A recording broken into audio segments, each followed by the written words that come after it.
አብርሃም ሚስጥሩን አወጣ። ሚስጥሩ ምንድነው የሚለውን አሁን በዚህ ቪዲዮ ላይ መነግራችሁ ይሆናል። ቪዲዮን እስከመጨረሻው ማየታችሁን እንዳትረሱ። በጣም የሚገርም ነገር ነው። እንግዲህ ዛሬ ይዤላችሁ የቀረብኩት እውነት ለመናገር ከሆነ አብርሃም ትክክለኛ መስመር ላይ አይደለም። አብርሃም ምን እንዳለ አሁን ስነግራችሁ እኔ እኮ ምንም አልወዳቸውም፣ ሁለቱንም ሄርሜላንም ብትሆን ሩታንም ብትሆን አልወዳቸውም።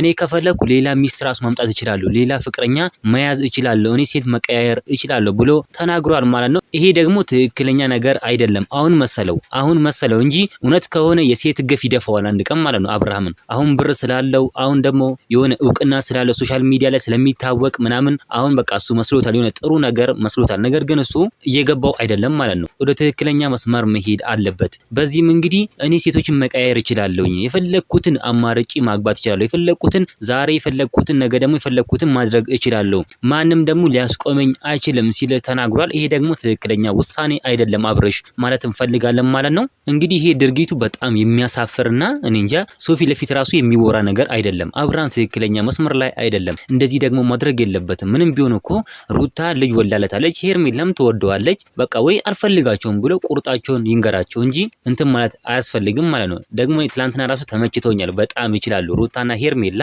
በጣም ተመችቶኛል። ትላንትና እውነት ለመናገር ከሆነ ትክክለኛ ውሳኔ ነው የወሰኑት። ለምን ብትሉ በቃ ትክክለኛውን የነገሩት ማለት ነው። ለአብርሃም ግልጹን የነገሩት። አብርሃም ከዛ በኋላ ነው እንግዲህ እኔ መቀየር ይችላል ብሎ የተናገሩ ማለት ነው። ይሄ ደግሞ ትክክል አይደለም ማለት እንፈልጋለን። እናንተ ምን ትላላችሁ? ሀሳብ አስተያየታችሁን ኮሜንት ላይ ማስቀመጥ እንዳረሱ፣ ቪዲዮ ላይክ ያሉ ሰብስክራይብ ማድረግ እንዳረሱ። በሌላ ቪዲዮ እስከምንገናኝ በያላችሁበት የዓለም ዳርቻ ሰላማችሁ ብዝት ይበልልኝ። ደህና ሁኑልኝ።